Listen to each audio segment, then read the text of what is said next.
I don't even have time for my love life, to see my family. I don't even have time for nothing. I'm working every single day. I'm depressed. Get out of my room.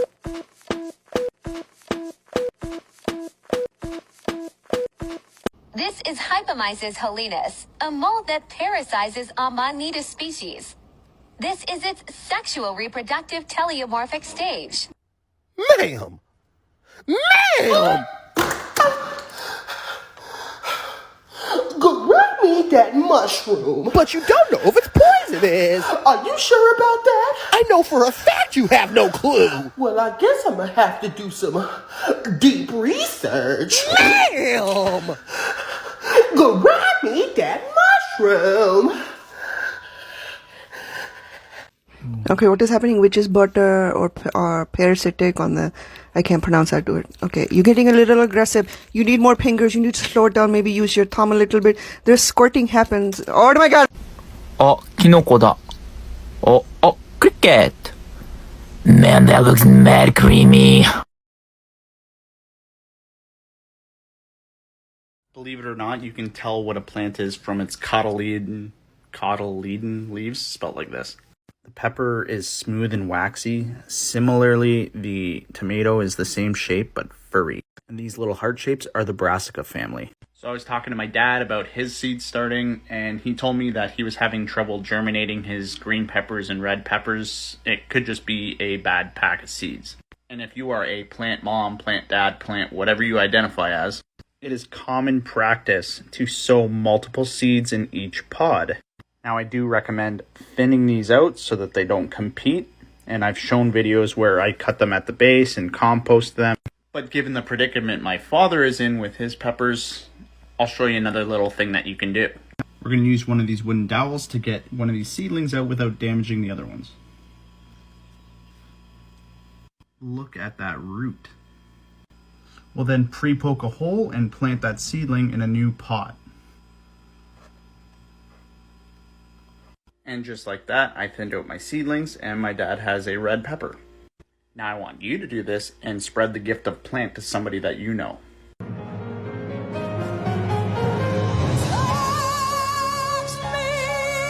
Ugh, I hate people that work at the bank.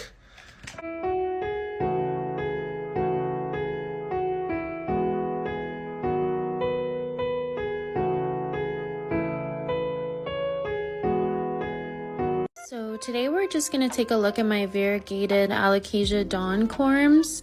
These ones I keep in a plastic container that I got from the grocery store. They're doing really well in sphagnum moss. I spray them about every other day and keep the lid closed, and yeah, they're doing great. These ones I threw into soil right off the bat. I just wanted to try out some different methods since the water method personally wasn't working for me, and these are doing so good. They're growing really fast. I keep them in my IKEA greenhouse cabinet with high humidity and light for 12 hours, and they're doing really great. Yabba dabba doo, yamma mamma, llama gamma goo, hey namma bebop, yabba da babba when the beat drop. So I asked my dad if he could bring me home a Calathea orbifolia from his work, and this is how many he came home with. You cannot convince me that I am not the favorite child. What's the most expensive plant in our shop? Let's take a look. Here we have the Monstera adansonii laniata wide form or large form. This one's a beauty, about $160. Now, this review is going to be for a size comparison, so it's the most expensive for the size. We've got a reverted pink princess there. This is an anthurium hybrid. It's unnamed so far. We've got the Syngonium albo, very pretty, but no, not the most expensive. The most expensive is the Hoya Snowcaps. That's right, but she's a beauty and comes full white blooms. Here's another advantage to keeping your orchid in a clear pot. So if we look at orchids in nature, you see that their roots are constantly exposed. They use their roots to anchor themselves on trees. They're epiphytes, so they kind of climb on other plants. And you'll see when orchid roots are hydrated, they're green. So guess what? You sit it next to a window and they photosynthesize, kind of like a leaf would. So these roots are almost like having extra leaves.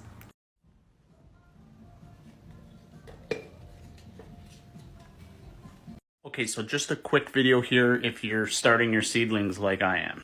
When starting my seedlings, I always put in 2 to 3 seeds in each pod, so sometimes I have multiple growing up. But I'll thin these out so that there's only one strong plant in that pot or pod. Now, it's not uncommon to have some that just don't germinate. Maybe they're stubborn or they were just a bad seed. So for example, these are my tomatoes, these are San Marzanos, and these are my beefsteaks. And most are thinned out to one plant, except for this one, but you notice that I have this empty pod here. So I'm going to use a wooden dowel to help remove this second seedling here and transplant it here.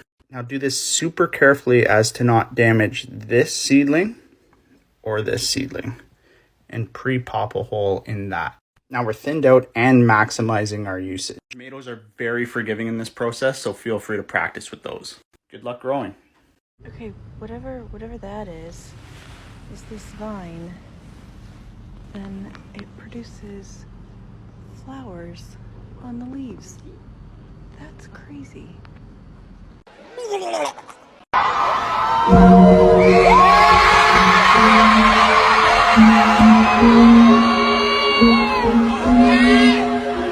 Couple of months ago, I posted a few videos about death blooms, and I got a lot of questions about, well, what if you cut off the death bloom? Will that save the plant?